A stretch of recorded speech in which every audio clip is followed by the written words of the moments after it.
Ce podcast est une diffusion du Cannes Football Club, l'alternative foot. Allez au cannesfootballclub.com. Hello and welcome to the second episode of Soccer by Paul and Hady. So today, as we already told you, we always do a podcast on random subjects. And today we had the chance to interview my dear friend, Paul. Hi, Paul. How are you today? Hello, Hady. I'm doing very well, although I probably had a few beers too many last night, so the old head's a little bit sore. That's not a problem. I'm really happy that you're having fun because just so that our listeners are aware of where you are, you're right now in Estonia. You're in Estonia right now in Tallinn, in order to watch the game of Northern Ireland in Estonia for the qualifications of the Euro in 2020. So is that right? Yeah, that's exactly it. I've made my way to Tallinn to watch my old home country try and qualify for the Euros. The guys are in very, very high spirits here now. Two of the teams in our group are Holland and Germany. So the Irish guys are singing, well, the Germans, now you're going to believe us, we're going to win the group. And I think it's more in hope than expectation. But anyway, it's fueled by a lot of... shall we say, beer. so everybody's having a good time. Yes, I'm in Tallinn. Yes, Northern Ireland are about to kick off in about 30 minutes against Estonia. We've just, the Irish fans, the Green and White Army, they call them, and they've just marched out to the stadium from the lovely little old town in Tallinn. And I would say to anyone who's not ever been here before, it's an absolute wonder, and it's a joy, and it's a great place to be. It's absolutely beautiful, and we've all had a great time. Oh, perfect. Yeah, now just for our listeners, right now, Northern Ireland is in Group C. So you talked about Germany and the Netherlands in the same group. The first two qualify to the Euro 2020. You have Estonia and Belarus that are also in the group. And right now, Northern Ireland has already played two games. The first one was at home against Estonia, and they won 2-0. And the second one was at home against Belarus, and they won 2-1. So how are the spirits right now for Northern Ireland ahead of this game versus Estonia? We understand that Estonia is not a powerhouse in the soccer world, but how are the spirits right now? Well, the spirits are good, and there's a big party atmosphere here at the stadium. All the guys are out having their beers in the sunshine. It's like 28 degrees. It's just a beautiful day. As regards the spirit in the team, I think maybe a couple of things. When Northern Ireland go away from home to play, I am rarely hopeful because they tend not to do so well on the road. And we never do score too many goals. We have a bit of a problem at the moment up front. But it's a pretty solid side. I would expect Northern Ireland to come away with at least a draw tonight. When you look through their team, they have about 6 or 7 Premier League players which will line out tonight, and a couple from the Scottish Premier League. So it's a fairly decent side, but a side that always finds it difficult to score goals. They've had a great start to the Euros with the 2 home wins, and Michael O'Neill, the coach, has basically said what he wants from the first 4 games, because on Wednesday we play away to Belarus. He's looking for 12 points from the first 4 games, with the thought process that reduces the group really to a round robin between 3 teams, that being Northern Ireland, Holland and Germany, and obviously we're the outsider in those 3. But if we can go into games in September against Holland and Germany with 12 points in the bag, it just might put a little bit of pressure on the big boys. Perfect. Yeah. And we know about Northern Ireland. We know they have a very strong defense with Cathcart and Evans in the central defense. We know their midfielders that are very good with McNair, Davis, and Saville. But you said that they have a bit of trouble scoring goals, but they do have a nice striker with Kyle Lafferty that plays with the Rangers in Scotland. So why hasn't been that difficult for Northern Ireland to score goals? You know, Lafferty's had a purple patch when they qualified for the Euros in 2016. His performances in qualifying at that time, and he's a big guy who can hold the ball up And when you're playing a defensive game, in those days he was a great hold-up striker, and he could score a goal. He will probably start tonight. He's not been getting regular football with Rangers, and he's not been as automatic a choice for Northern Ireland as what he's been in the past. There's a bit of a history with Cal. He's one of these interesting characters that is easily distracted away from football, if you like.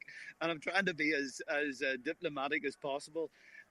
So, off field, he's probably not always been a saint. And I think sometimes that affects his abilities professionally, if you like. So, I mean, sometimes he's in favour, sometimes he's not. He'll always go out and give 100% for his country. He always does that. Sometimes when it comes off, he looks fantastic, a world beater. There's other times he just looks that he's just so far off the pace, it's untrue. But I expect him to start tonight because we don't really have anybody better. So there you go. Really? You don't have anybody better? How about Will Grigg? Is he still on fire? Who's that? Will Grigg. Will Grigg. Yeah, you know what? Yeah, and that's a good question. And maybe Will Grigg's omission, he's not in the squad. Maybe we will regret Will Grigg's omission. I know he played in the playoffs in England for Sunderland, and I think they lost in their playoff final. So his season's been a wee bit longer. But he withdrew from the last Northern Ireland squad in March, just before those two qualifying games. And for some reason, I think there's something going on perhaps below the surface. He's been left out of this particular squad. But yeah, you're right. He's certainly a player that might have helped us today. Perfect. Now, what do you think? How do you think that the game will go? Do you think that a victory is vital for Northern Ireland? Is it very important for them to win? Look, I think yes, and simply because of what I said earlier around what Michael O'Neill, the coach, is thinking, and he's basically wanting to go into the games against Holland and Germany with maximum points behind him, because I think we all realise that if we are going to achieve a miracle and topple one of those two big boys, really we need to be facing them with 12 points in the bag already. There's a little bit of a chance maybe when the Dutch come here or the Dutch go to Belarus that they could maybe drop a point or something. So if we can get 12 points from these four, and by the way, I don't think we will. I have a sneaking feeling that we might have a narrow victory tonight, but probably a draw is the more likely result. And I think the game on Wednesday night is going to be even more difficult away to Belarus. Exactly. The game. I wish it was more optimistic, but I'm not. I think we might nick a victory tonight, but probably a draw. Perfect. Now, yeah, you said that the game on Wednesday night. Right now we're Saturday, and so we're playing. You're playing in Tallinn in Estonia, and on Wednesday it's going to be the other away game in Minsk in Belarus, where I think you're going to be there, if I'm not mistaken, right? Yes. I'm traveling actually tomorrow. I leave here and take a bus to Riga in Latvia, and simply that's because flights are more plentiful, more direct, and there are direct flights, I should say, and cheaper from Riga into Minsk. So I'm taking a 4-hour coach ride. They've got some lovely coaches here. I came up a few days ago from Riga to Tallinn in one of the coaches, and it was an excellent trip, I must say. So I'm doing the same in the opposite direction tomorrow, and then I'm flying into Minsk, and the Northern Ireland guys have a lot of buses arranged in Minsk because the game is actually 45 minutes away in the city of Borisov.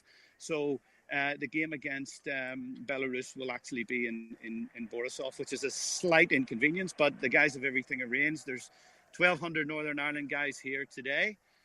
We've just marched to the stadium, and it's been a great time, and the locals have been fantastic. Perfect. Now, let's get back to the game today. Any team news? Is everybody there, both at full strength? You talked about Will Grigg not making the squad, but as of the players that were selected, is there anybody missing for either of the teams? Yeah, I think. By the way, you'll still hear the Irish guys singing "Will Griggs and Fire," so we won't Because I'll be drunk. That's why. That's still going to happen, right? But yeah, there's a Oliver Norwood is a player, ex-Manchester United. He's playing in championship football now in England, and he withdrew from recent international squads to concentrate in his club career. So Ollie Norwood's not available. The other player, maybe more significant, is a player who plays for Aberdeen called Niall McGinn. Now, Niall McGinn scored one of the goals when Northern Ireland beat Estonia back in March in Belfast. And there's always a kind of a goal in him, so he would have been one of our more potent players. So the fact that he's missing, he got injured. I think he injured a knee in training back in April. The fact that he's not here is a bit of a blow. The Estonians, their coach Martin Ream, he's also their record cap holder. He's without Ilya Antonov, he's a midfielder who plays for a Romanian club. And the Estonian FA have agreed to let him stay on it as a Romanian club, whose name escapes me. It's not one of the more prominent Romanian clubs. But their season is not over yet, and they've allowed him to remain with his club. But apart from that, the Estonians are at full strength. Okay, perfect. And are the Estonians optimistic? We don't know a lot of players in Estonia. Myself personally, I don't think I know anyone. There's nobody that really comes to mind when I think about Estonia nowadays.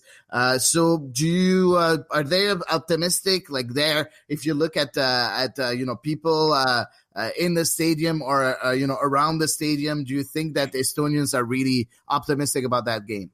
Yeah, there's a guy who played for the Red Bulls, and his name escapes me, but he's Estonian, and he's probably the only Estonian player I would be remotely familiar with. So I'm with you on that. I don't know an awful lot about Estonian football, but I have been speaking to a lot of the locals over the past few days, and I think they kind of look at football as not their forte, or soccer as not their forte.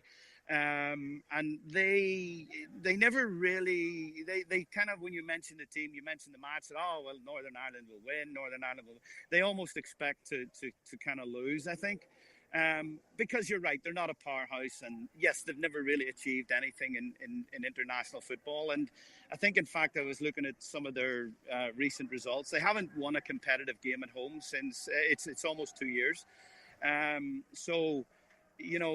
Northern Ireland must have a chance of gaining a slight victory. And I think a lot of the Northern Ireland fans, and there's been a lot of mixing between the two sets, and a lot of the Northern Ireland fans are probably in buoyant mood and more optimistic than normal because of what they've heard from the Estonians, who really don't think their team has a chance. But I just hope the Irish lads, I just hope their optimism is not misplaced. But we're about to see in about an hour and a half's time. We'll know. Exactly. I'm not going to take too much of your time. I know you are anxious to get to the stadium. If we can finish by a prediction, what do you think is going to happen? You talked about, you think that maybe a narrow win, but if you have to make a prediction, what do you think will happen tonight? Yeah. Look, neither of these two sides ever scored too many goals. And I think if I look at Northern Ireland, only on 2 occasions in their last 21 matches have they scored more than twice in a game. And in their last 14 games, there has been 3 goals or less scored. So I don't think there's going to be a lot of goals. Northern Ireland haven't scored away from home in 4 matches either. I think it may have a draw written all over this one, to be honest, although if one or other team's going to prevail, I think I'll slightly favour us. And that's not my heart talking. I think we're a better side, but better sides don't always win on the road, especially, right? Exactly. So, Paul, I hope you're gonna have a really nice game. And what we're gonna do right now, we're gonna let you enjoy the game, and as soon as you finish, we'll talk to you again, and we'll talk about that game a bit.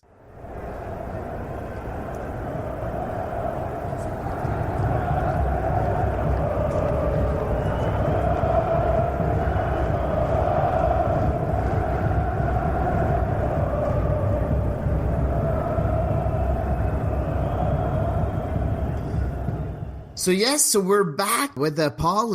So soccer by Paul and Hady, and to talk about that game between Northern Ireland and Estonia, played in Tallinn in Estonia. A final score of 2-1 for Northern Ireland, with two goals from Washington and McGuinness. What did you think about the game, Paul? You were there. Yeah, I thought Northern Ireland played very, very well in the second half. First half performance was a little bit flat. They opened the game in a very confident sort of mood, but then fell back. And when the Estonians got their goal, a very good free kick in the 28th minute, Northern Ireland looked particularly flat. And for Northern Ireland to come back away from home and win a game is quite unusual. So there was a lot of doom and gloom around at half time, I can tell you. But a lot of happy, drunken Irishmen, singing Irishmen right now in the stadium and leaving the stadium. So it's been a good day's work. Perfect.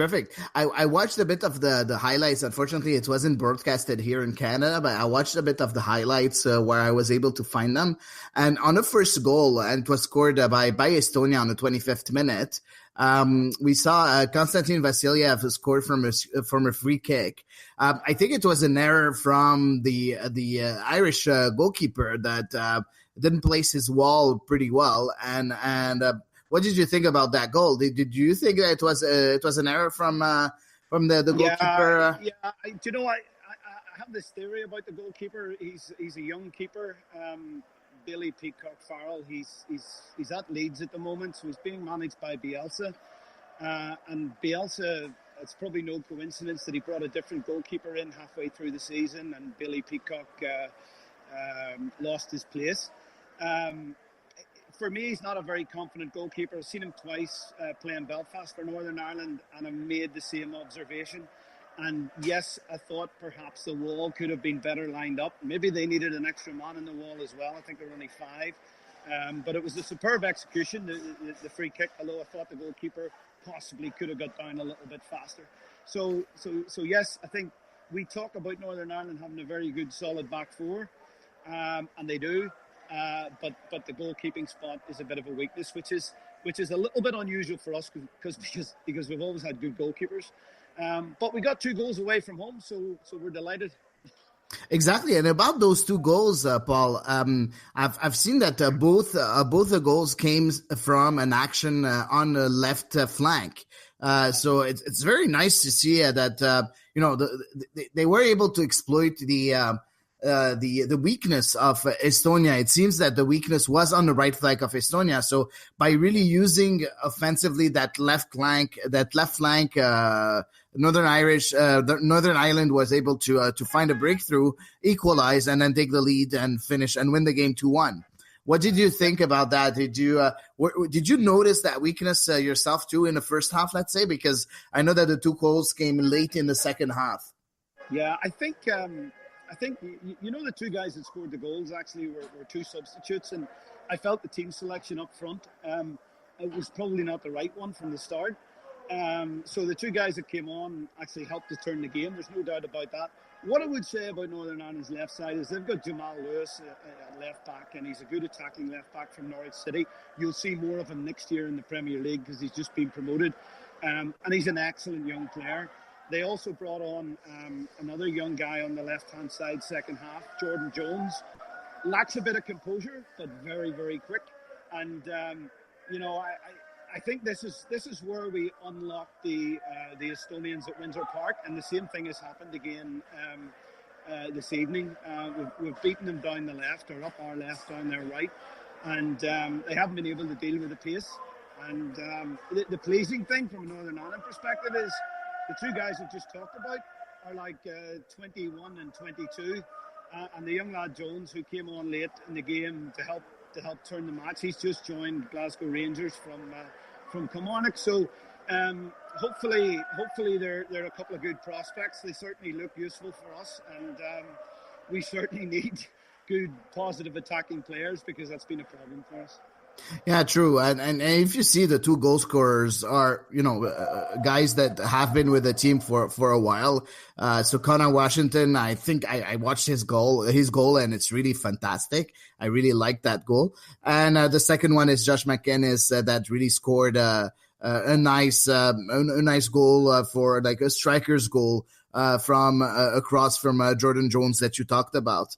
So it's really nice to see that group of players. You talked about the prospects, but we see that the veterans have their word to say, and they did. They were a big part of that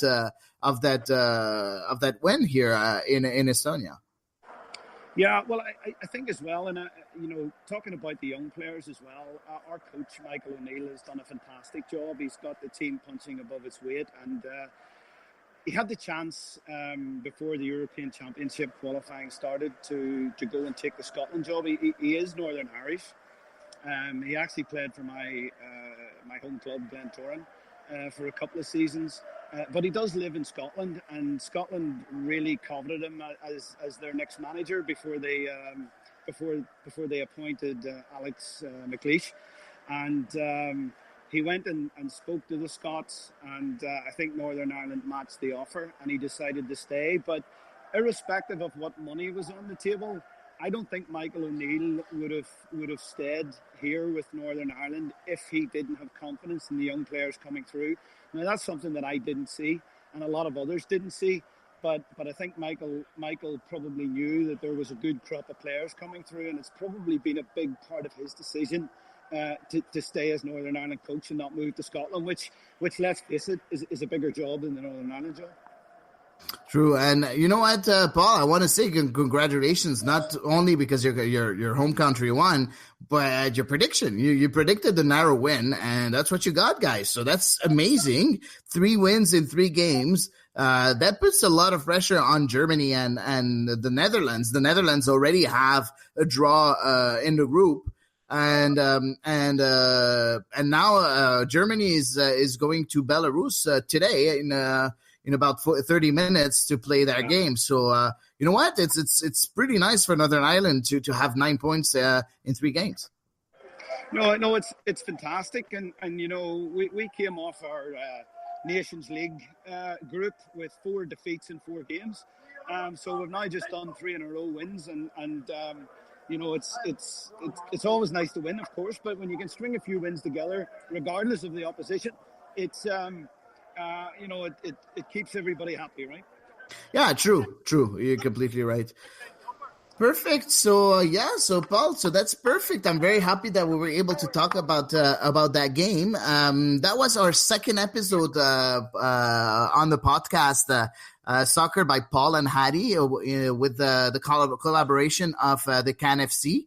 I hope you guys enjoyed it. Thanks a lot for your input, Paul, in Estonia, and so we'll talk again in the next episode. We don't know when, we don't know about what, but I'm sure it's going to be as interesting as always.